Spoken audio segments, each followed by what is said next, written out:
علماء کے ساتھ جو بغض رہتا ہے نا، بغض، ان کو میرا ایک پیغام ہے، مدارس والوں کے ساتھ جو بغض رکھتے ہیں نا، خدا سے جنگ مت کرنا، مدارس بند مت کرنا۔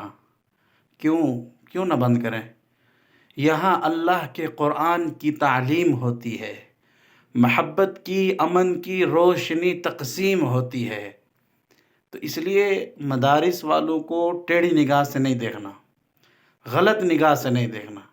یہ اللہ والے ہیں، یہ لوگوں کے ایمان کے چوکیدار ہیں، لوگوں کے ایمان کی چوکیداری کرتے ہیں۔ علماء حق کا مجمع ہر دور کے اندر رہا ہے اور رہے گا، اور انشاءاللہ ان کو کوئی دنیا کی طاقت نقصان نہیں پہنچا سکتی۔ اس لیے اللہ جل شانہ کے حکم کو لے کر ہر مسجد کی، ہر محلے کی مسجد میں، ہر شہر کی مسجد میں قرآن کا درس دیتے ہیں، اللہ کے علم کا درس دیتے ہیں۔ اس لیے ان کے ساتھ جڑ کر رہنا، ان کے ساتھ محبت رکھنا، کبھی ان کے ساتھ بغض نہ رکھنا۔